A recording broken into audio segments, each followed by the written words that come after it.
tonight. It smells good, doesn't it? Welcome to Sunday morning in Studio C, listening room on Monday night, the night after Easter is when this is recorded. And I'm Michael Snyder Barker. And I'm Andy Schiller.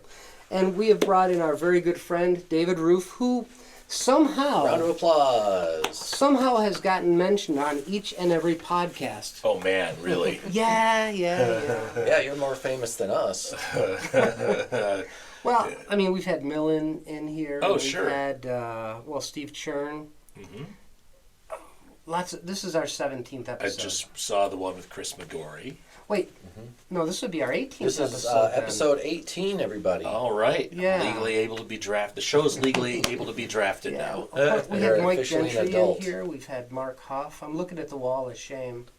Oh, yeah, look at that. Oh, I didn't bring a CD to put up there. We had Candace on. Yeah, we had Candy. Man, we've had a lot of really interesting people that you know and have probably either played with or recorded with or both. I love doing all those things. Yeah, I know. And I like the hat. Thank you. It's a good look. It's new. I bought it from the Big Hat store. Big hat. You know, Dave, I first met you when you were a teeny bopper. Yeah, 17 years old I was when we met. Way back in the 80s, the tail end of the 80s. That's right. And how I met you was I went to the old country market. There was a sign on a pegboard that said, "Dudes, we need a drummer." So I pulled that little thing off there and I called you, and they said to me, "Hey man, you're too old." Or either that or they let me join the band. I don't remember. Oh, yeah. I don't remember saying that. You didn't. You didn't. Well, it's good that you didn't find my one that asked if anybody wanted to take banjo lessons, and then all the tags just said no. That's a good one. I Ba-dum-bum. probably would have completely overlooked that. As you should. You guys met in Ann Arbor, right? We did, yeah. Yeah, back in the day, the old Herb David music store. Yep. Herb David Guitar Studio, beloved and bedeviled place. Well, it's a place where a lot of people cross paths. Yeah. It started before the Ark, and the Ark has outlived it. You know, I think the Ark is going to outlive a lot of stuff. Yeah, right, for sure. I hope. So, Andy usually has some wonderful questions that he likes to You know, ask. I always ask the same question every week of every guest, and that is, how do you write your songs? Do you write the chords first, or do you write the lyrics first? Well, so I haven't written anything in a very long time because, well, I'm busy working on other people's stuff all the time. Yeah. And it's typically the last thing that I want to do when I'm done with that. Yeah. I did write a song recently. Well, when I say recently, it's probably a decade ago that got used in a PBS special. That's the last thing I remember writing. I have tons of little snippets. And that one was a co-write with a friend of mine, Dan Hall. And I had a guitar riff that I had been sort of bantying about for years, a little bluegrassy thing. And I had an idea of what I wanted to write the song about. Actually, it was a task. It was a TV show about a PBS show about Michigan lighthouses. So it needed to be sort of themed around the state of Michigan and outdoors and the shoreline. So that was sort of the general setup. So we had a specific lyrical task, and he and I sat down, and I had most of the guitar riff, and then put it together sort of all at once, but the music came first. Yeah. And I think that's how I normally write. I have a riff or an idea or a feeling, and then go from there. And so do you write on guitar or piano? Almost always guitar. Yeah, that was my first instrument that I ever wrote songs on. So Okay. Yeah. Now, you went to U of M for music. I did, and it's something that I think people misstate and get confused about very often. I never graduated from U of M. I'm not a U of M grad. I was a U of M student for 3.5 years, and after about 2 years, I decided that the field of study that I was going through at school was just not for me. I was a classical trumpet performance major, And I had decided after a couple of years that that was not the future that I wanted to take. Isn't it too bad that it's 100% focused on this? This program is so that you can be the best trumpet player in the world. Yeah. It's nothing else. So my daughter is in school at U of M right now, School of Music, and she started as an oboe performance major, and it's not really set up that way anymore. I think the School of Music has sort of understood that a very small percentage of their students are going to be orchestral performing musicians as they're living. They make it very easy to study other facets of arts and entertainment and branch out. She's changed to a different degree program that lets her pick a second cognate within the School of Music, so she's doing arts management along with a sort of reduced performance degree. And then she just picked another minor from the School of Social Work to add on top of that. And the school has been super supportive. Like, oh, you're a musician and you're interested in all these other things, so they make it able to do that. And I think they really want to have, it seems to me, looking in from the parent on the outside, that they want to have people coming through the program that are involved with the arts, which doesn't look like it did 25 or 30 or 50 years ago. Right. They're very accommodating then. Yep. Yeah. And I think people are so diverse that it's important to be able to just not get pigeonholed into one place, but be able to experience what they want to experience when they're paying 2 arms and 15 legs for an education. Right. Or if you're the child of a musician, getting through on the whatever they call the promise grants that allow people to go through school between that and scholarships. So it's U of M's extremely overpriced dime that's paying for their education. But they allow it, and they've been totally supportive of the whole thing. So that's wonderful. Yeah, I do love the school, and I learned a lot there. And so most of your guests have been songwriters, correct? Is that like everybody? Except for, Steve is a songwriter, I guess, Steve Chernin. Yeah. So pretty much. If anybody is watching this who doesn't already know me, it's most of what I do is music production, a lot of songwriting production, and the stuff that I learned in music school, playing in an ensemble and what it's like to rehearse a group and put something together musically, and all the music theory training and harmony and voice leading, like that stuff is invaluable, and I use it daily. How to play the opening to pictures at an exhibition, I don't use anymore at all. Right. Although you did write 3 different horn parts, brass parts for one of my recordings. Oh yeah, I do a lot of that, horn arranging, and of course I play trumpet, I play a little bit of trombone and sax, but my eldest is a better sax player than I am, and my youngest is a better trombone player than I am, so we can do the family horn section. Well, there you go. Which we just did on somebody's record.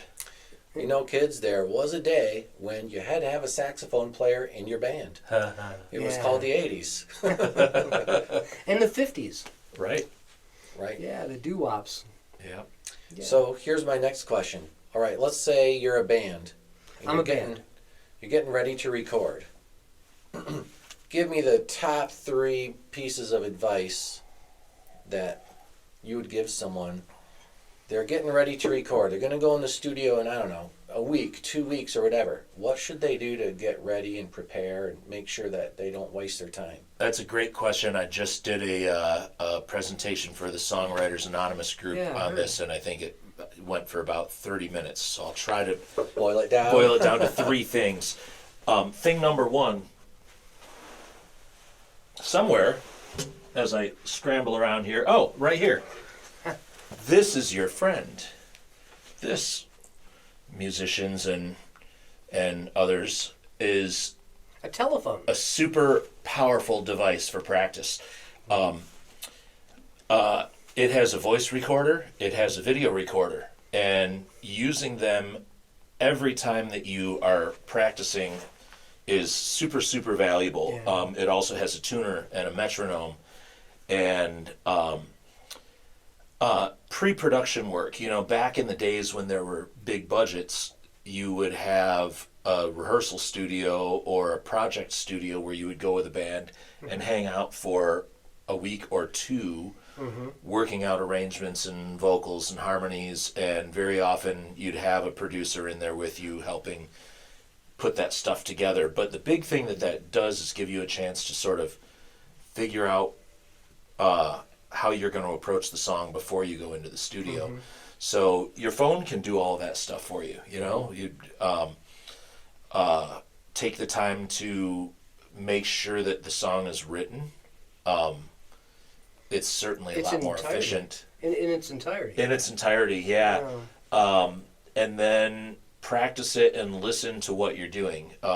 It's not uncommon for people to come in and sort of be surprised about the parts that are hard for them, or the things that they discover about it as they're going. And that's fine. But if you want to be efficient and make best use of your time, having that stuff all worked out in advance is that's number one. Okay, we're boiling this down not to go on for a half hour about it. And we covered a bunch of stuff there with using your phone to record and actually having the song written. That could be number two. Actually finish the song and make sure that it's done in advance. And then I think third is if you have a plan about how you're going to record, whether it's by yourself or with other musicians, or if you're working with a producer or an engineer, get everybody on the team sort of walking in the same direction. Get them a copy of whatever recording you've scratched out on your phone. Get them a copy of the lyric sheet. Make sure you double and triple and quadruple check the date and the timing, and that everything is sort of set in place, because those things definitely go wrong. Yeah. I think that's number one, number two, and number three. Those things should all make a recording go pretty well. Cool. Yeah. Oh, and make sure you have strings on your guitar that aren't a million years old. Right. Change your strings. Or not put them on yesterday. Put them on. Right.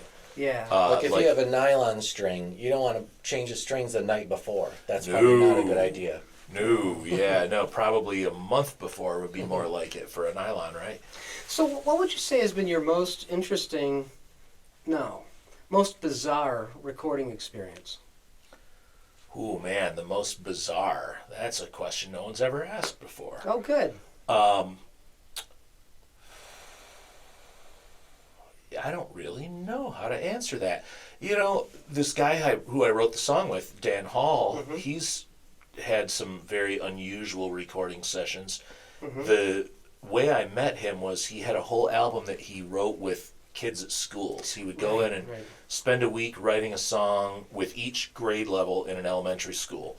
And then at the end of the week, originally they would go and do a live performance of it. And then it sort of blossomed into something bigger, and he would hire musicians to come in and produce the music and then go into the schools with these recordings and record the kids in school singing their songs. So over the course of this process, there would be 300 kids come through and sing on their songs. Yeah. So those are bizarre recording sessions. I would imagine. Yeah, he goes in and does the writing, and then it's usually 2 weeks later, before the kids forget everything, we have to go record them.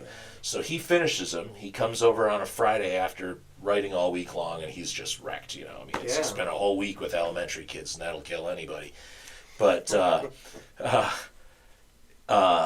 and he just plays through the songs.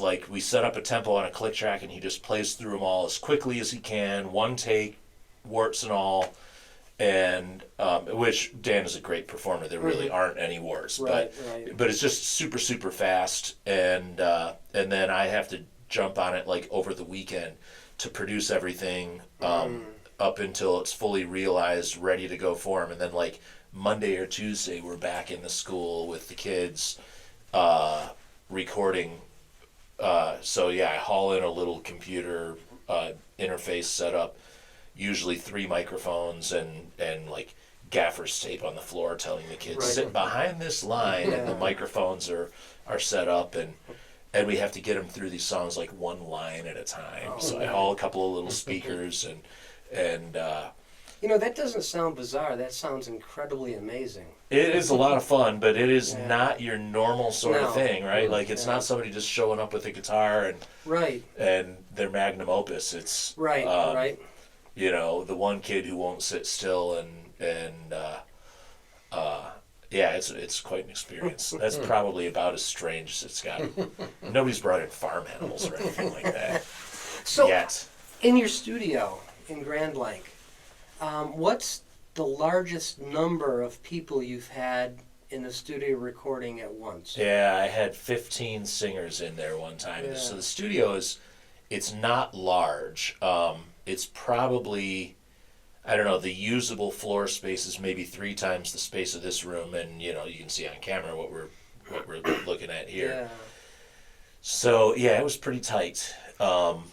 That was for a guy named Antoine Stanley, who sings with Wolfpack, and he was doing some overdubbing of a session. A bunch of gospel singers from various churches, and a bunch of really wonderfully trained vocalists, and doing a big vocal arrangement.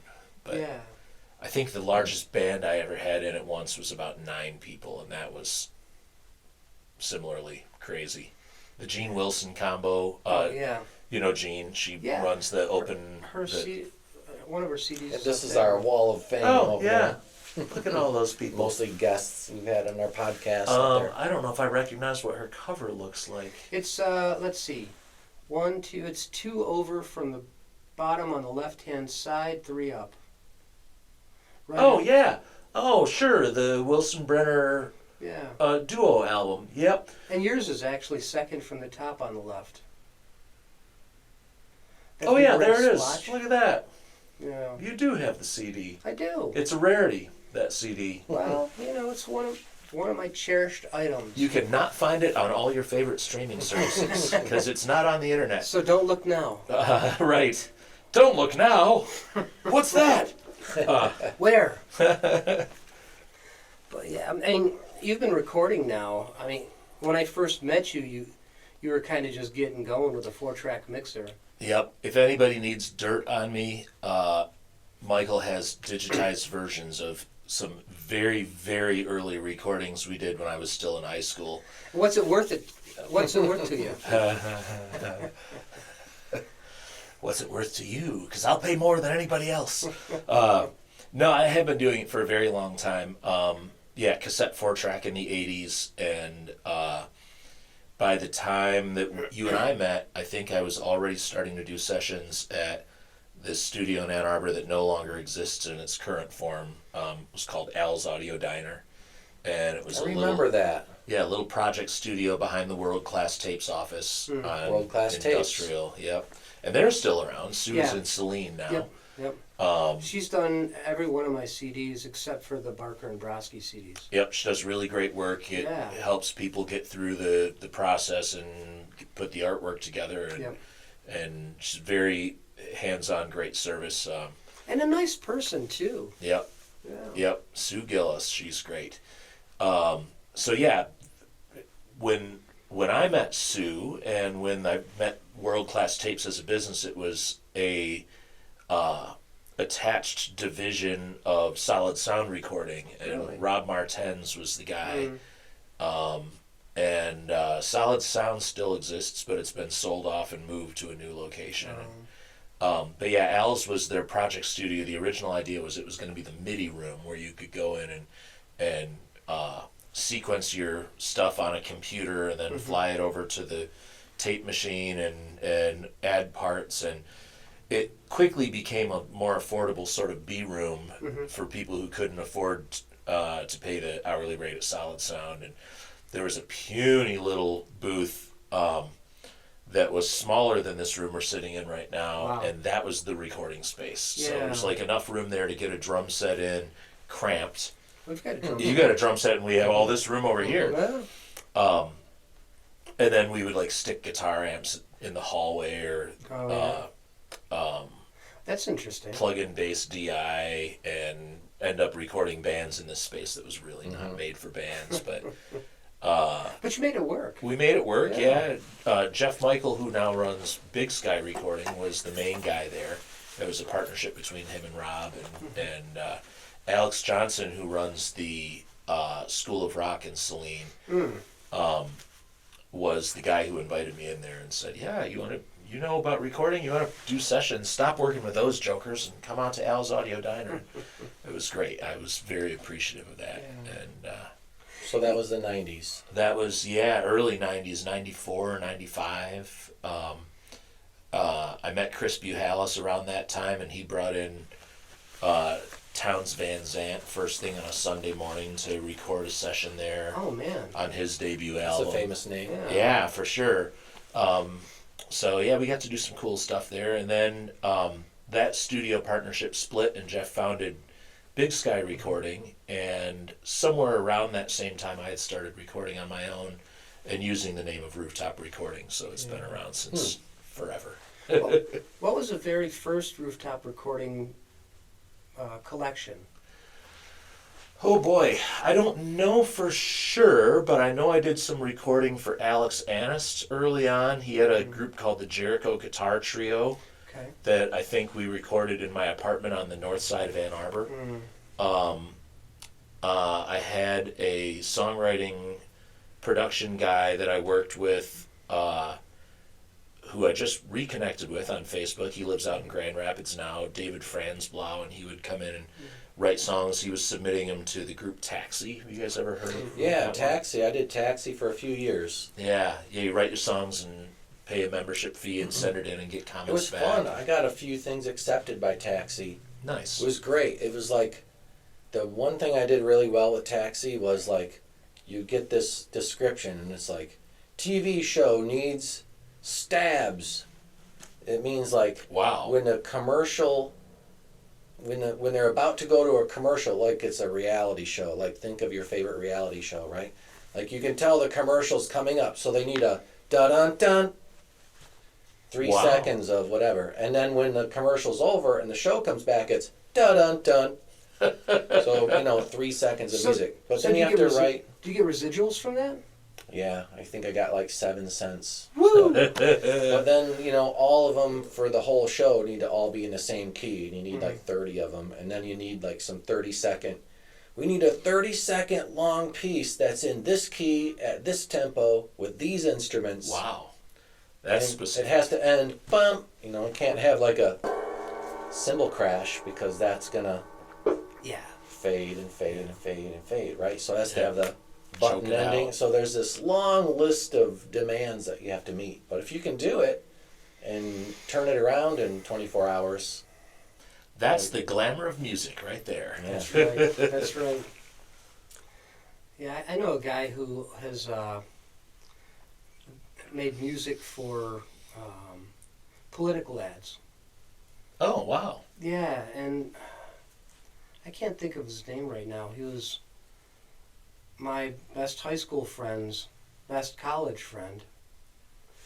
And then he lived in Dexter and became friends with Mike Gentry. And Eric somebody. Okay. You guys talk amongst each other. I'll come back. It'll come up. It'll show up somewhere. Yeah. I'm not sure if Taxi is a thing anymore, but if anybody out there wants to do it, my advice is it's not just did you get your song accepted or did you get it forwarded to the producer or whatever. It's more like if you can have one tiny thing accepted by Taxi and then forwarded to the producer, they'll contact you and say, hey, we liked that one little snippet. Please go ahead and send us your music library and put it in this folder. And that's the response I got. Like, oh, you want to see my music library? Great. So I uploaded like 500 songs, like my entire lifetime of music. I'm like, here it is. They're like, yeah, we didn't like any of that stuff, but we like that one thing you did. You know that guy? Oh, Eric. I don't really know him. I think I'm Facebook friends with him, but I don't know if we've met. Eric Sproul. Yeah. Yeah, it's weird. My buddy Bob went to Northwestern University, and Illinois, Evanston, Illinois. They became friends, and somehow he moved to Ann Arbor. It's a good place to be. It's a good place to be. Did you ever work down in Toledo, or mostly just Ann Arbor? Played a lot of gigs in Toledo. Hauled a remote rig into Toledo once, but I never did a recording studio in Toledo particularly. Guys that I went to high school with founded Willis Sound in Willis, Michigan. Beautiful downtown Willis. There's a pastry shop and a barbecue place and a recording studio. So there's not a bar or a church? There is a bar, and we took over the church for the recording studio, or they did, I should say. Right. So that's south of Ypsi, in the southern part of Washtenaw County. So that's about as close as I ever got to recording in Toledo. I know you've done some interesting things out at Willis. What was the most interesting thing you did there? I've worked with this group of 6 young Islamic women who recorded an album of Islamic devotional a cappella music, which just their voices, and 2 of them played hand drums. And that was really interesting because it is not what I have ever done before. And they were just sweethearts of human beings, and it has not yet been released. Where I actually just got a message from them a few days ago with a few revisions to the last mixes that I sent them, 2 or 3 months ago. Yeah. But that was really interesting. I would love to hear that. Yeah, I'll certainly be sharing it on my social media when it comes out. But really great music, and not your everyday fare for sure. But you also recorded this huge group. Oh yeah. John Delcamp and the Nitpickers. That was quite a recording session. What would you say, 30 people, 40 people? Ooh, the mixing console there has 32 inputs, and we used every single one. Yeah. I'm not sure how many people it was, but it was more than 20. Yeah, it's old country church, right? Yeah. Decent sized main room, and we filled every corner of it. It started at the old pulpit, which is this raised stage area in the front of the place, and John was there, sort of elevated 2 steps up from everybody. He's a leader. Yeah, right. Yeah. On a bench with his banjo, and then it was just all the way around musicians through the whole place. Yeah, It was a lot of fun. That was wild. I was one of them. You were one of them. Yeah. And we recorded a live video session there, which was really cool. You and I did. Yep. Yeah. You played. I just recorded it. Well, I played all the instruments. Right. Which you did. was interesting because I'm not a bass player. I don't think you had ever done that before. Wasn't that the first? I want to keep doing things I've not done before. Yep. Yeah, isn't that what makes this all fun? Sure. Yeah. I mean, things get kind of... And I know that sometimes things become tedious. Like when you're sitting there looking at the screen for hours and hours and hours, and wait, that was a note. I'll grab this note over here and put it there because it was supposed to be there and it wasn't. Yeah, comping vocal takes and tuning, that I would say that qualifies as tedious work in the recording process these days. Not my favorite part of the process, but it's super important. essential because 95% of the people are listening to the lyrics and the words and the singer, and that's really all they care about. But you've even done that with a bass kick. Oh yeah. Oh, that one was missing, so just drop it in from somewhere else. Yeah. Yeah. That kind of editing it's okay. It's probably more tedious to watch me doing it than it is. Oh man. More than it is for me to do it. Yeah, I could just take a nap. Yeah. I do need a couch in the control room. That'd be a good thing. That would be a good thing. It'd be dangerous. Yep. So, what are some things you thought about that you wanted to share? Well, I don't know. I'm guessing you know you better than anybody else. Do I? I don't know. I'm full of self-delusion, I'm sure. Hold it. This is a counseling office as well, right? Yeah. Oh, good. I'm in the right place then. All right. Well, let's.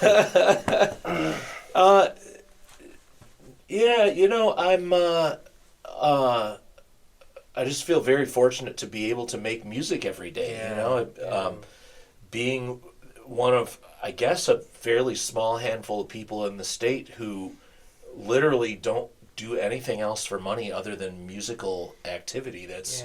It's really a privilege, and I just feel lucky every day to get up and do it, and you know, trying to do something new all the time, even when it's making a record, you know, and doing vocal comps and vocal tuning that I've done a million times. It's new music, and it's a new person and a new project, and that's always just a ton of fun. Well, I can think of two people in this room that all they do is make music for a living. Mm-hmm. I'm not one of them. Yeah, there are not a lot of us. And tell stories. I have a lot of good music stories, as I'm sure David also does. Right. But you do private instruction as well, which I did for only about a year and a half, and it drove me crazy. I don't have the patience for that. Okay.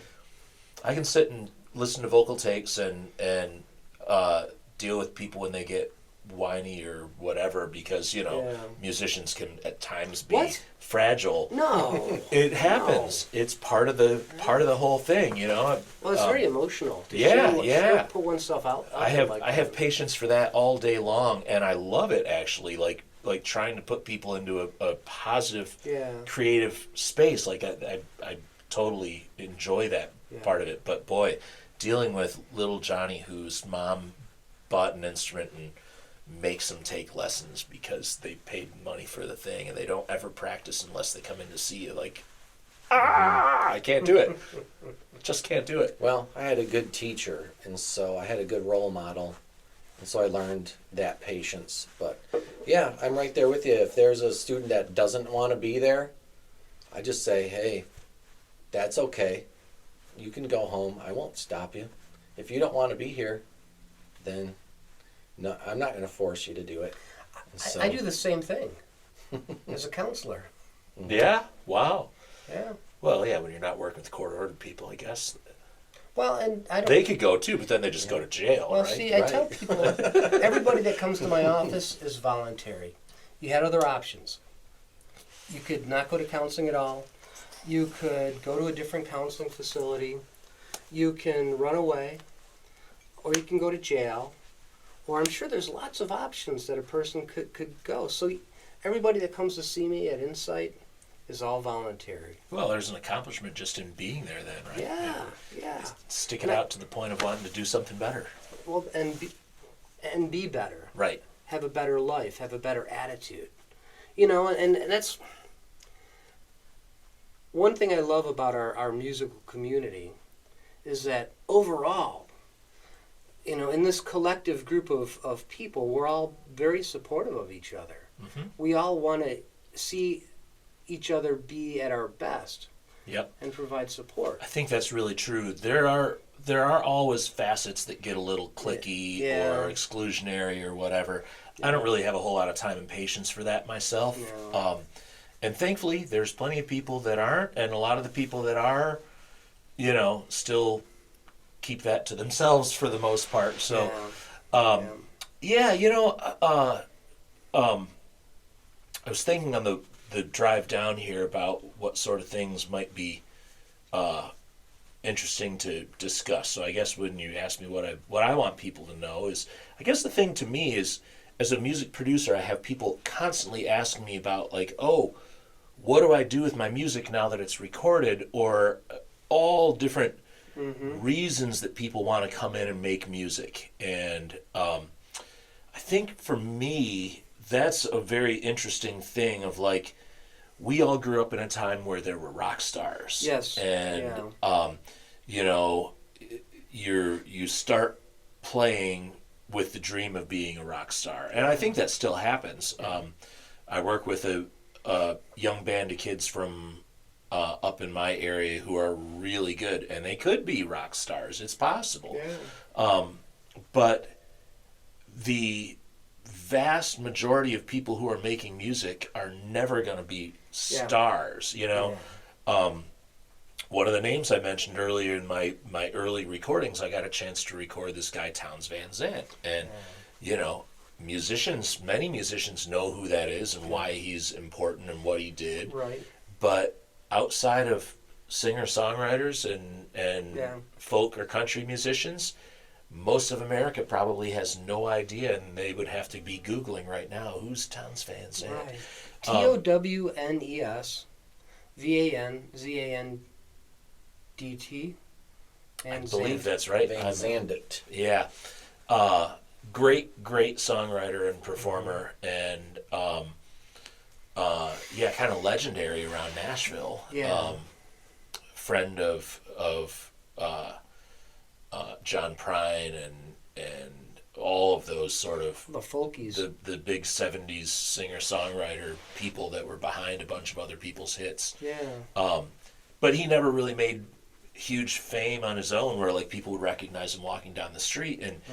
And how many people around Michigan have become stars? Well, we have Billy Strings, right? He's, I think, a verifiable star. Jack White.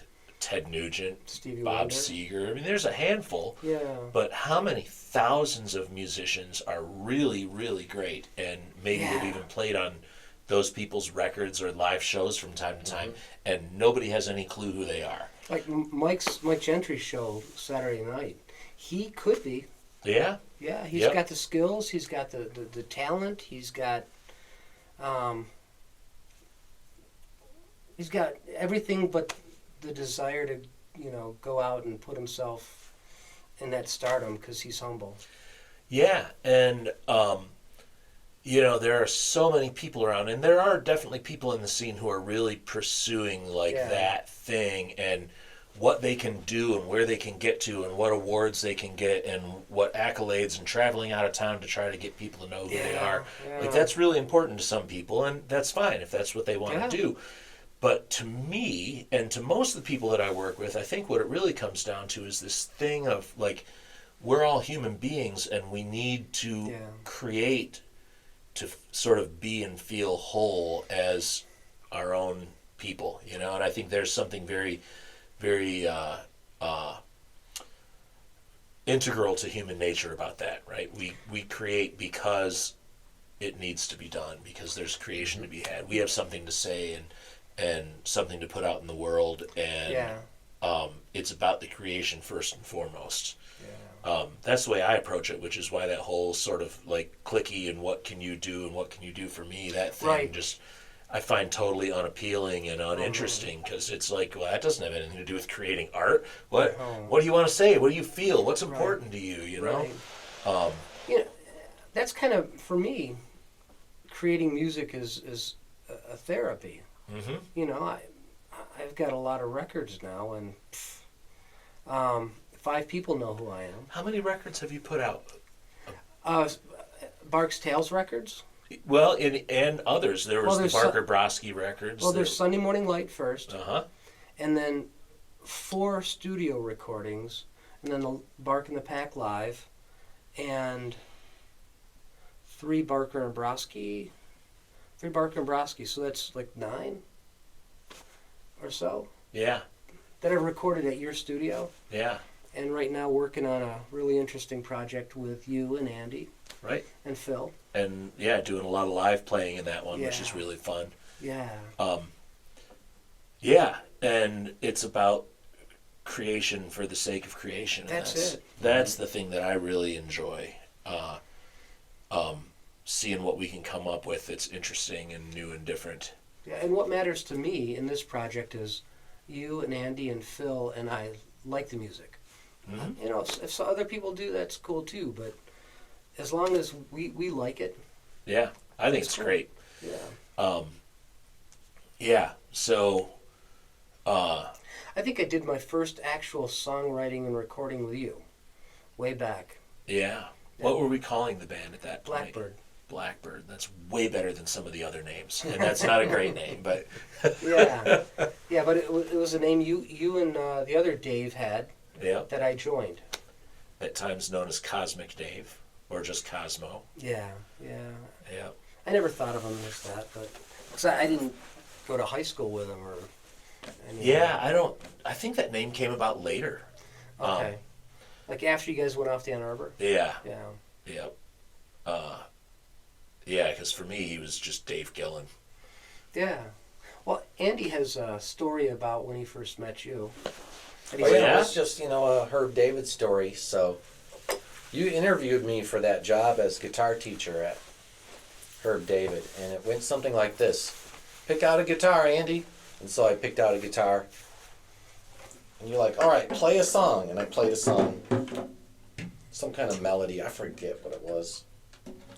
But then you were like, all right, play that reggae. And I was like, play it reggae? What? Okay. And then you were like, all right, play it jazz. And I was like, okay. And then you were like, all right, play it country. And I was like, oh, okay. And then you were like, all right, play it metal. And I was like, and he's like, all right, you got it. You're hired. Yeah. So I had to play the same song, but in a whole bunch of different styles. Yeah, I would take credit for anything about that, except that was something that I would have watched Herb do, interviewing teachers a bunch of times. Yeah. That was his thing. He wanted to know that the people that were working at the store were musically versatile, Yeah. right? Because you never know what someone's going to come in and want to learn.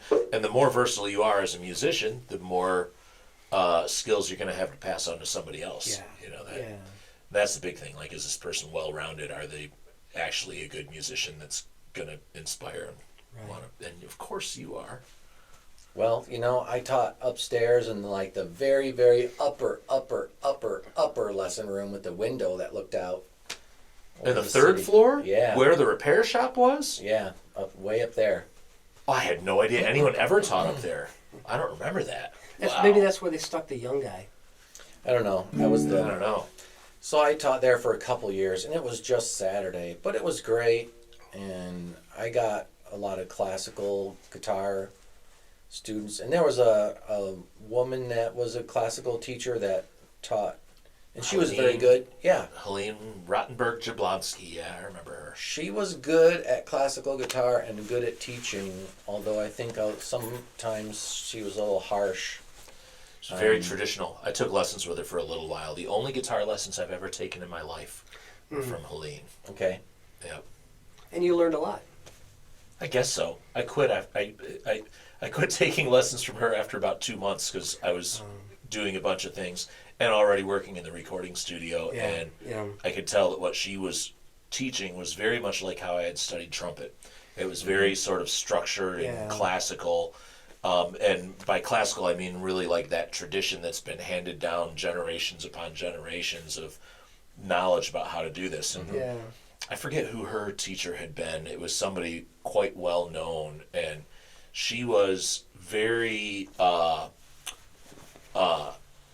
sort of almost militant about right hand technique. She wanted you to use the smallest efficiency of motion that could possibly be, and pressurize the string and return your fingers with no wasted motion at all. And like the 2 months that I studied with her, it was really about right hand technique more than anything else, and just getting everything working the way she wanted it to be.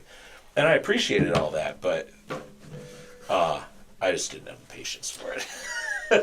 Yeah, it's too bad that store didn't continue, and it's sad to see a lot of music stores closing. Like I worked at Rob's music store in Boulder, and it was in business since 1978, and it closed in 2017 just because, hey, people buy strings online, and Yeah. they don't buy stuff at the guitar store anymore. So Yeah, I spent a long time after Herb David's working in various facets of the music product industry. I worked for Guitar Center for about 4 years. I worked for Marshall Music for a while after that, for probably about 4 years. And then I went into working for a wholesale distributor based out of Madison Heights called LPD, formerly La Playa Music. And all these small music store owners were my customers, and I was selling them, Shure microphones and harmonicas and picks and capos and all of that kind of stuff.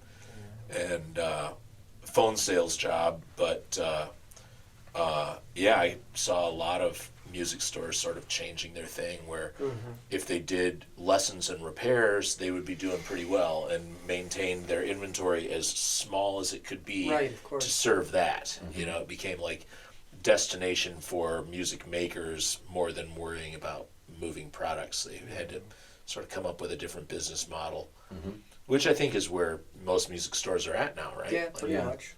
Unless you've got a buy, sell, and trade type store like Music Around. Right, which those are great. I do business with those places. Yeah, Me too. Me too. Yeah. So, what do you want to play? Well, I guess I'll play one of my songs Yeah, because why don't you show off your guitar first? the world does not hear me play my own songs almost ever. Right. And because of that, I'm going to look up lyrics because that's the way I Would roll. you like the music stand? Sure. And I have not played any of these songs in ages, so we'll see how this goes. No. What do I want to play? So, yeah, my guitar traces back to origins from my time at Herb David's as well. There was a guy, was Jim North working there when you were? The name At the sounds store. familiar. Was he a teacher? One of the repair guys. It was him and Don't Terry remember Horvath up in the repair shop. And Jim was really a luthier, classically trained luthier. He'd studied in Switzerland in the 1970s from a guy who, you know, through the sort of guild system had learned it in a internship, apprenticeship from a guy who had learned it straight on down from the Middle Ages. And he loved making lutes, you know, bowl back, traditional gut string, multi-course lutes. And a guy who performed for years at the Michigan Renaissance Festival, Owen Fife, played a bunch of his instruments. And Interesting. and he also would build guitars from time to time. I was hanging out in the store after I'd been working there for probably 2 years, and Martin had just come out with their first less expensive series of guitar, the D1, which was a satin finish. That's a descendant of it. That's the DX1, which is a newer version, and they had the DM in the middle, or the triple OM. And but the D1 was their first in that sort of attempt to make a guitar that wasn't $2,000 or more. Right. And I was sort of getting excited about the possibility of buying one, and I would play them on Saturday mornings when things were slow. And Jim, who was working up in the repair shop, came down and said, "Well, you don't want that guitar." "Oh, really? I don't?" "No, why don't you take whatever money you would spend buying that guitar and give it to me, and I'll build you a guitar that'll be way better." So, you know, whether or not he did would be for someone else to judge, I guess. But a few years ago, so I had him build me this guitar back in 1994, and it was brand new at one point. It's all scratched up, and Well used. well loved at this point. The whole section of the back that like barely has any finish left on it from where it sets against me, and the neck once was all this color, and now it's, you know, worn by my hand playing it for many years. Yeah, he built me this guitar basically to the appointments of what a Martin D1 would have been. It's African mahogany back. Ooh, it's got a new crack on it too. Ooh. Might have to get that looked at. Unlike the Martins would have used Engelmann spruce usually because it's a little less expensive and it comes from here in America.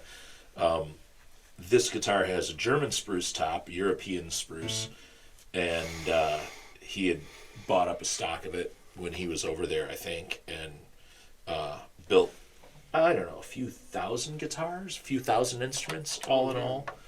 And this is the one he built for me, and I made him come up with the logo for it, which I don't know if you can get that right over there. That's cool. The JN logo that was invented for this guitar, which he used for most of the instruments he built after that. But I had to send it back to him. It was needing maintenance after 25 years of heavy service, and I sent it up to him to be refretted, and there were a couple of other minor little things. And while it was up there, I knew he would have it for 6 months or so. I had to get another guitar to use, and I found a used Martin D1 from 1994. Oh, man. So it was like being able to open the time capsule to see if the decision was right. And the Martin was a really nice guitar, and I had a lot of fun playing on it, and I bought it, found it used for a good deal, and bought it while I was working my day job, and my last day job that I had, and was sort of strumming it on my lunch hour and thinking, this thing is great. I don't know, maybe the Martin's the better guitar. And then I took it home and played it right next to this one, and they actually sounded very similar in a lot of ways. But this guitar, no matter how hard I played it, it kept getting louder. And the Martin had like this limit that it just wouldn't get any louder than. So I've had this one a long time. It's the instrument that I have owned longer than any other instrument that I own. Wow. Yeah. I placed the order with him in about 93, and I think I got it at the very tail end of 1994. It took about a year and a half to make it. Well, you've gotten a lot of use out of it. Lots of use. Yep. I actually have one other guitar from him as well that came to me. Where the heck did I put my picks? You probably have one there. Oh, look at that. It's a Michael Snyder Barker guitar pick. Oh, you can keep it. I think I have one or two of these. We're almost in tune. See, this is where your phone comes in I have handy. two. If you want to. So does my phone. Yeah, it's pretty close.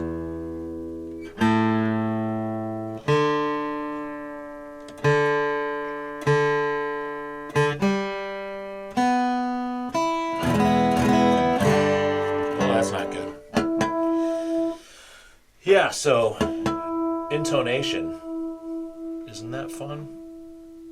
Tuner says it's in tune, but it's not really in tune.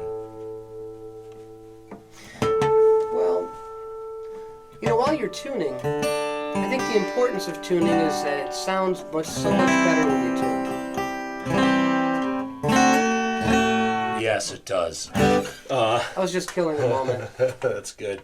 Okay, so yeah, I'll do this song, because why not? It's right there on my little screen. Well, I would have suggested that one. Okay. If I knew which one it was. All right. I don't know if you've ever heard this one. This was not on my CD that I released 15 years ago or so. Was that 15 years ago? It's something like that, yeah. Oh, man. Yeah, time flies. I mean, I played with you on a CD release gig. You did. That's Yeah. right. It was you and who Todd played? Todd Perkins played bass. And then I played this. that's right. And we did a bunch of shows for the Mark Schauer campaign for governor. Yeah. Way back then. So when was the Mark Schauer campaign for governor? Because it would have been just before that. I couldn't tell you. Yeah, I don't remember. It was the midterm against John Engler or Rick Snyder. That I remember. So this is a song that I wrote after my second date with my wife.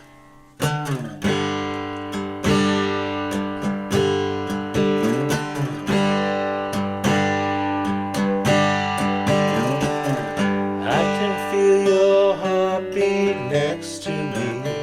I can feel your beautiful eyes on me.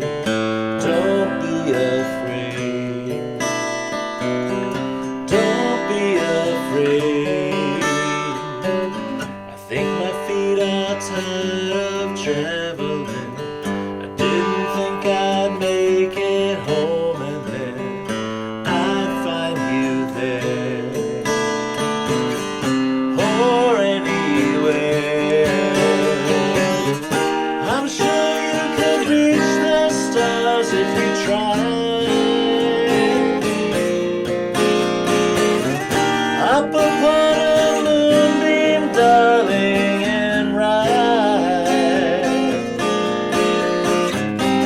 The night sky is beautiful, but with you by my side, I know the brightest star of all is right.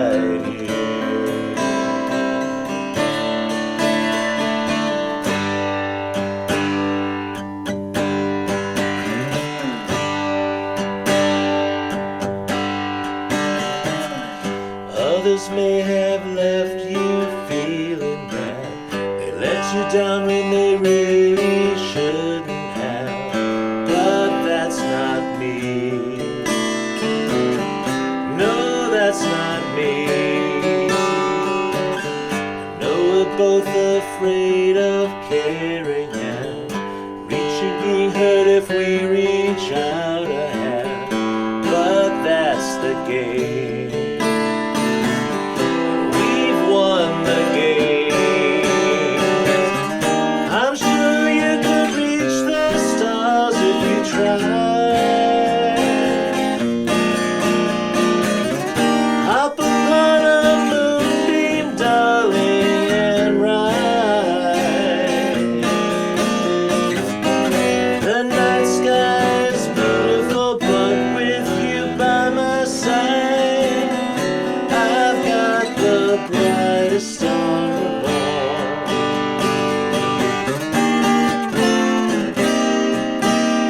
The brightest star of all, right here, right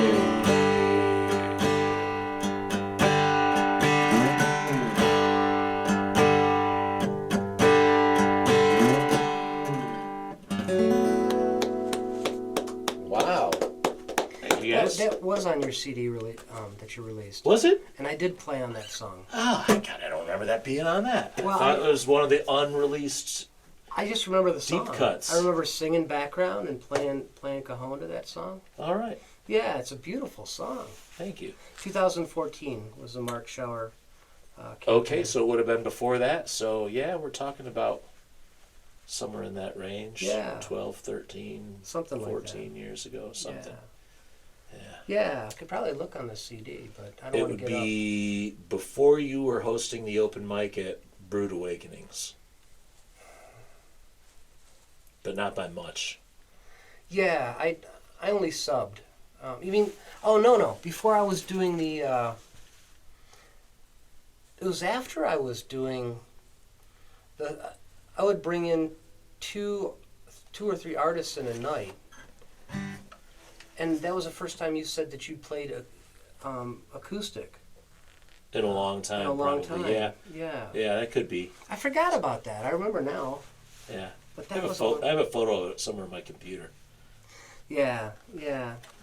And I booked you there, and I also booked you at the Blackfire Winery a few times. Oh, yeah. Yep. Which was great until they They said Got no it. covers. they got ass-capped and said no more covers. Yeah. Yeah. What are you going to do? You get sea-sacked sometimes, too. Uh-huh. That's such a beautiful song. That was a great song. Your lyrics are great. You have a great voice. Thanks. Yeah. And this guitar just has a really powerful, like you can bang on it and it Oh, sings. yeah. It keeps going. It'll just get louder and louder. It'll keep up with a bluegrass band, no problem. Mm-hmm. Takes a licking and keeps on ticking. It sure does. So- Yeah. It just took a lick, too. It finally had a major problem. Where did it go? Wasn't it on the They back? covered it up so well.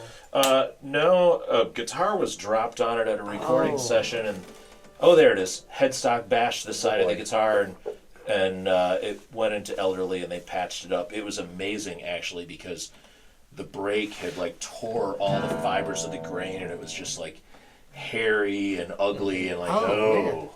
And they managed to put it back together without patching it, and it's Yeah. pretty. You had to Pretty look good for work, yeah. You gotta Yeah, it really is. I mean, I see the scar. I mean, we all have scars. right. And when you have to live with me for 30 years, you really get some scars. it.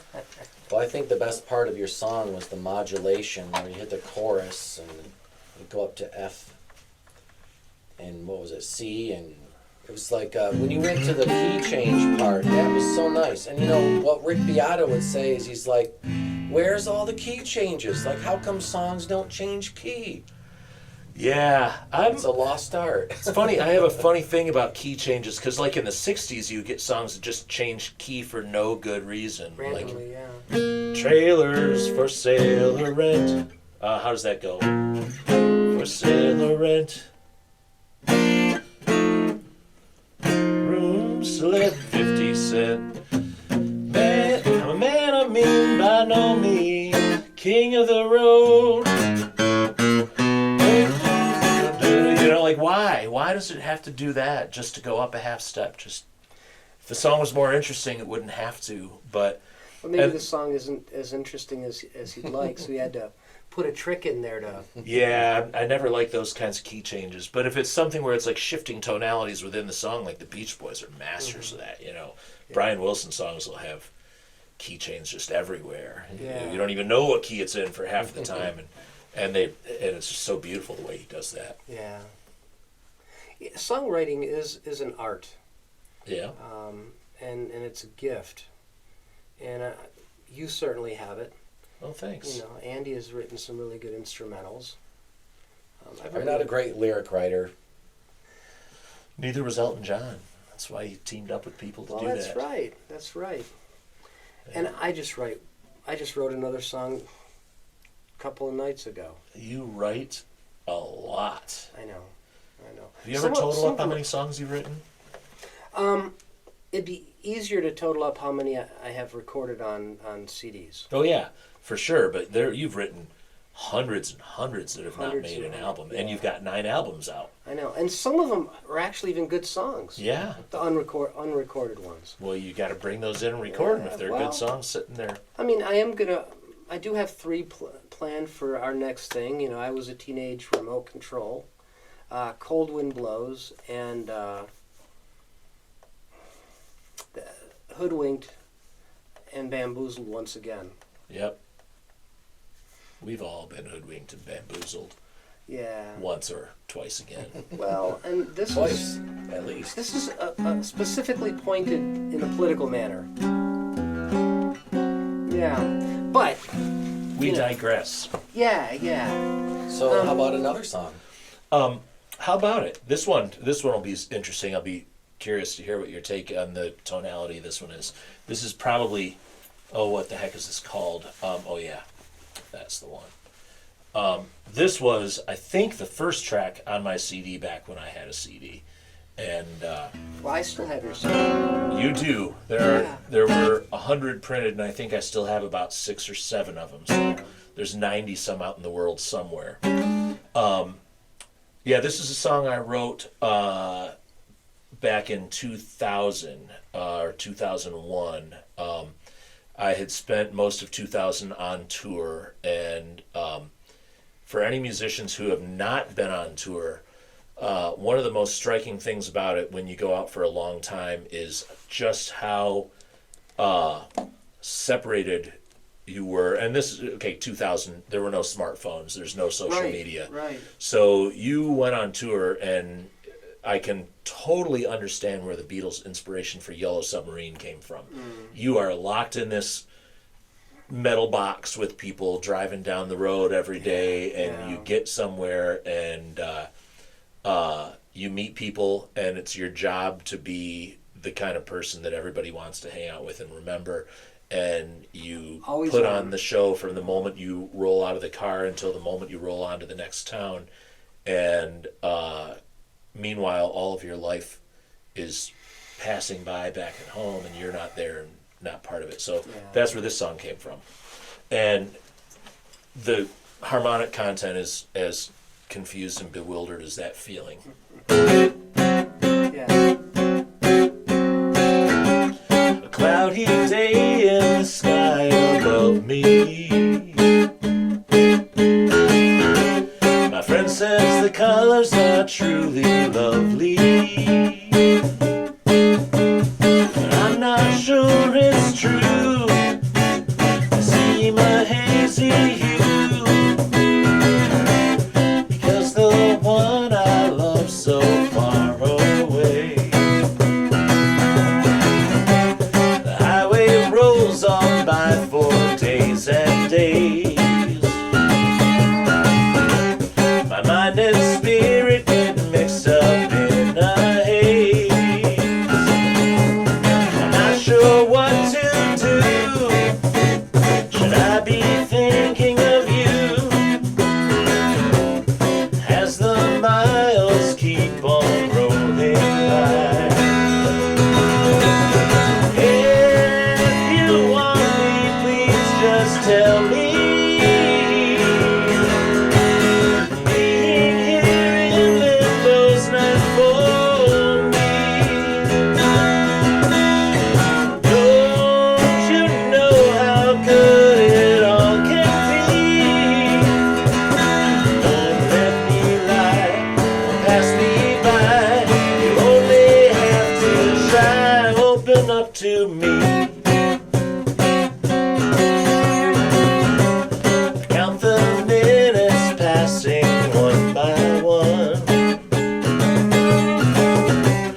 played this in a long time.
Places I have been,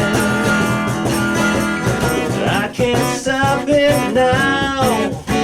You got to me somehow. Another morning and it's back on that highway.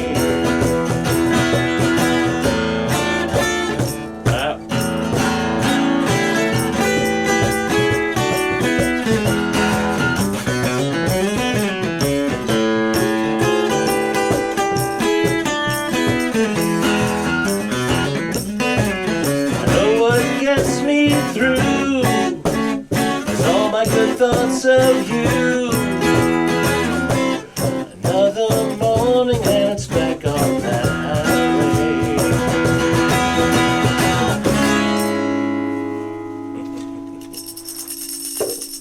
I remember playing that nice. song. It sounded great. Yeah. Wow. Is that the first time that cajon's been played in a while? I think so.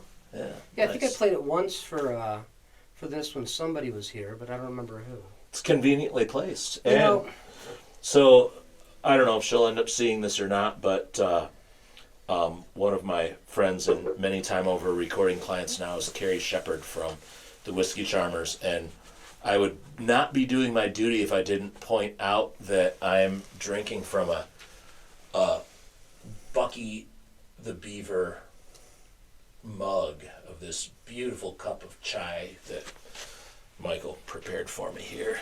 Yeah, this show is actually also about coffee, but hey, we're Monday night at 7:30, so no one's drinking coffee, but we got tea. I got water. And I had an iced tea, but it's gone.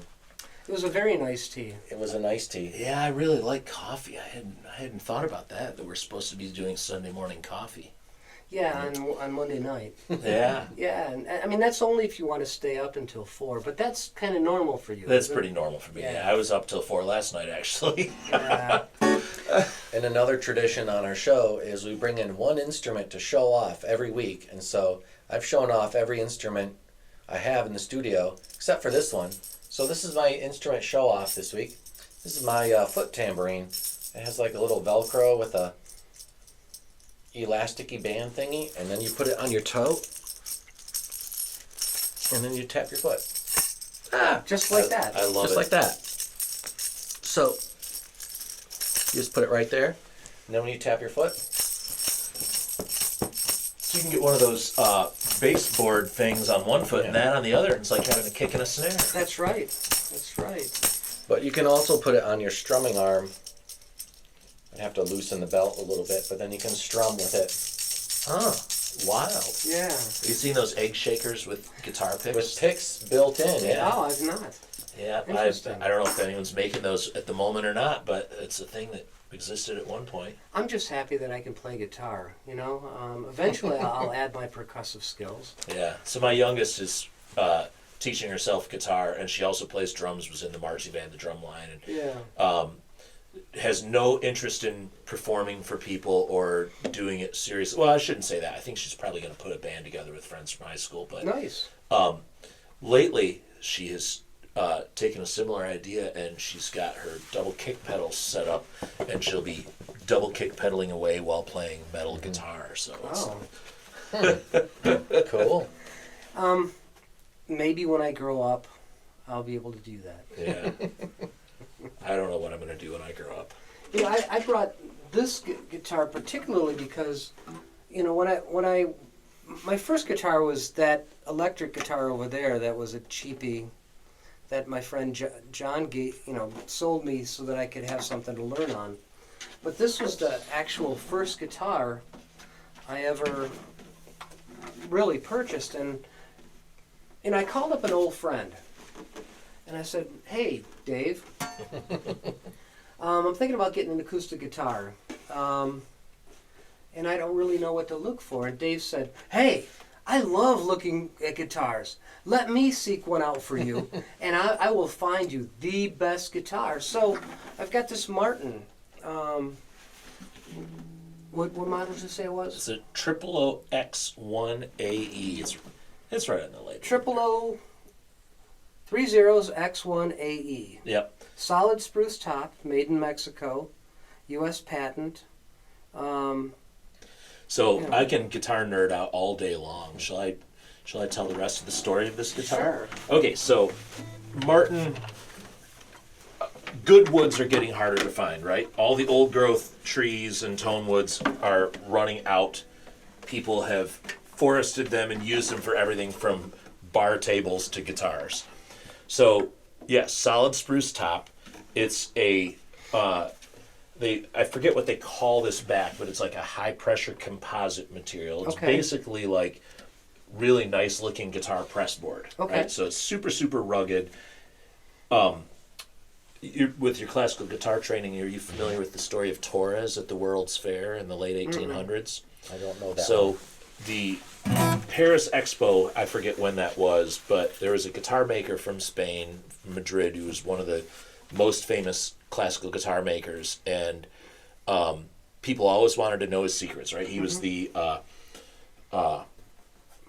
Stradivarius of the guitar of his day, anyway, the most famous dude. And he set up an expo at the World's Fair, and his philosophy of building guitars was that it's all the top and the way that you brace the top and the way that you make the strings transfer vibration to the top, and that the back and sides are nothing but a shell to project sound forward. So and other guitar players or guitar builders of the day would debate what the best wood was. They would use cypress or rosewood or mahogany or all these different woods for the backs of classical guitars. And there was all this debate about what's the best thing. So he shows up at the World's Fair with a new experimental model, and everybody is just raving about how great this guitar is.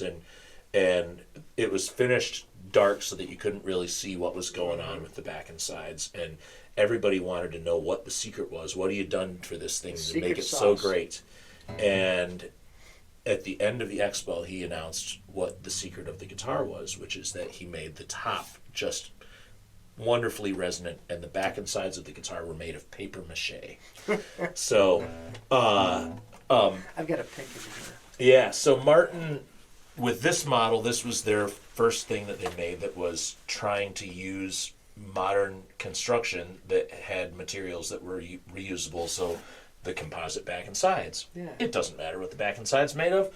Make it so that it's going to transfer the vibration and launch it outwards. Yeah. And then also, most guitar necks, like the one on my guitar, are made of mahogany, or sometimes they'll be maple, or well, those are the main two woods, seems to be mahogany or maple.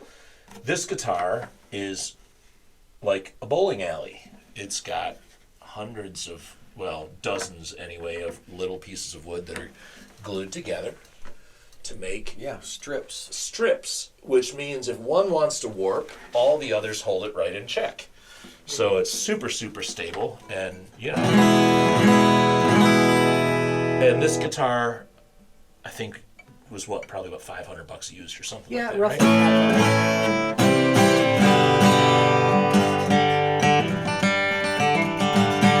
Sounds great. You make it sound amazing. Well, thank you very much. The guitar does not stop it from sounding great. This guitar comparatively about $2,500 if you were to order one right now. So a little more expensive, but you know, how different does it sound? $2,000 different? Probably not. Well, you know, is it live or is it Memorex? Yeah, I mean, does it You know, matter? I decided to start naming my guitars. So I named this one Zen because I feel at peace when I play it. Wow, that's great. Yeah. Does I your love Zen drum get jealous? My Zen drum is oftentimes forgotten. Oh, wow, And that's I too know, bad. it's really I sad. name my guitars too. I have Lou, Blackie, and Red Robin. Really? Mm. Yeah. Wow. What's the one behind you? This Is that- one's just Cordoba. Okay, Cor- so Cordoba. I ran out of good names, but nice. I bought this that fake Strat that you saw, and I called that King. Because, you know, the color is very crimson-like. King Oh, Crimson. I was remembering that as being white. No, I do have a white guitar that I bought from John that I have not pulled out of the case since my CD release party. Wow, okay. That must be what I'm remembering. Yeah, and it's a beautiful guitar too. I'm gonna have to pull that out sometime and play with it again. Give it a name. Yeah. But you guys want to play a song together? Sure. Let's do something together. Well, how about a song that you all know? It's it starts out like this.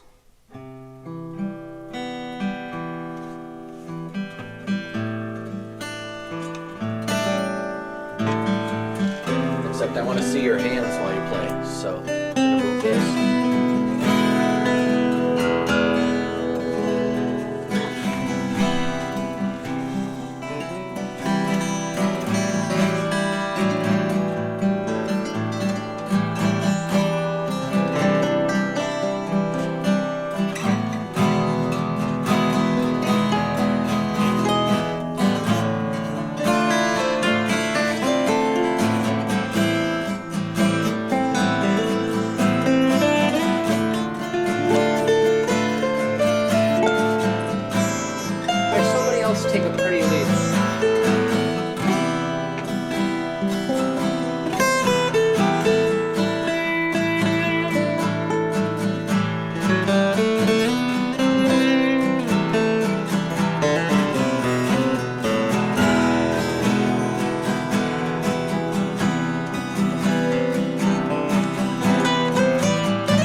fixed. The grass is starting to grow. Well, that is a true story.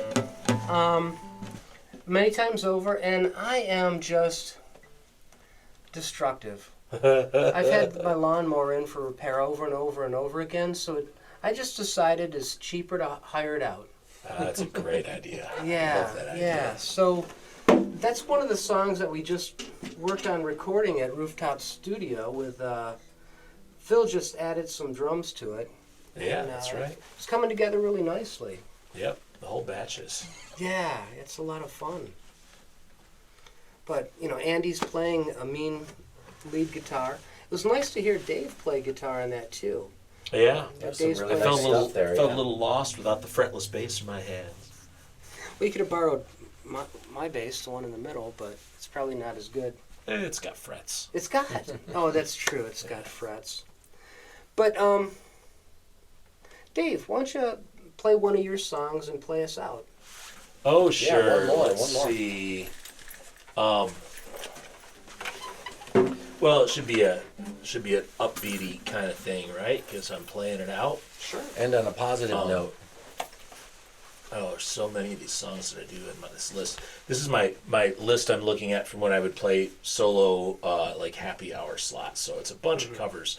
I got to dig through them to find my originals in here. I did not perform that many of my originals in my live show. But you really are a very good songwriter. Oh, thanks. There's one you sang about your church, About my church. the Woods.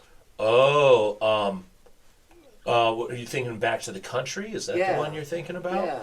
Yeah, that is a good one. That is, I grew up, I'm a country boy.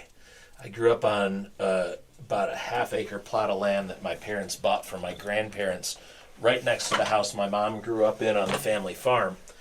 And my earliest memory, I don't know, do people have memories as young as when they're in diapers? Is that normal? I think it's possible. Some people don't, but some people do. So I do. I have a very, very vivid memory of being up in the booth, the cockpit of my grandfather's harvester while he was taking in winter wheat, or no, it was soybeans. And I was in a diaper and nothing else. And I As you remember, should be.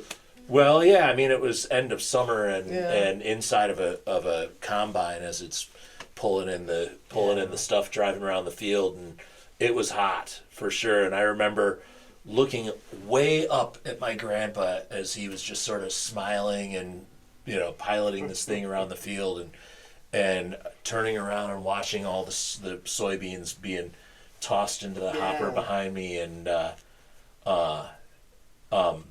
I live in the suburbs and I miss the country. I'm set up right now. I'll be recording a new album out at Billy King's farm where Hollerfest is, and driving through that area out in Brooklyn and driving through the forests and the fields are all being tilled right now, getting ready to put the crops in, and it's just like, oh man, I'm back home, and I would much rather live in the country than in the suburbs, and that's what the song's about.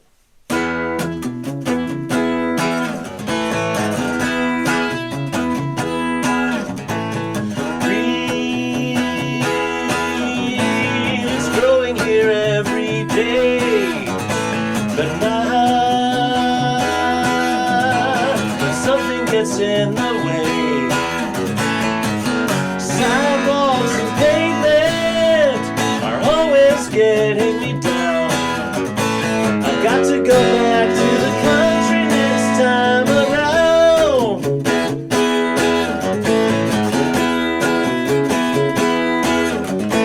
Well, even if I make time 2 weeks a year, even if I choose a city where it's near, where it's near, where it's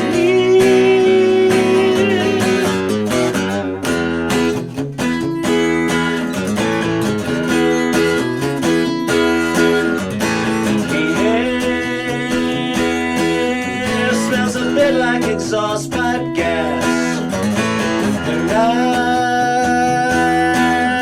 I say that people here drive too fast.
That's awesome, man. Thanks Love for that having me. song. Hey, this is Studio C, the listening room, and I have been Mike, And I have been Andy. and this has been Dave Roof, and we're grateful that you made the trip. It's kind of a long trip. Yeah, I was down in the area anyway, as it turned out today. So Alright, yeah, it was alright. great. All right, later, guys. See ya. Thanks, everybody. See you next time.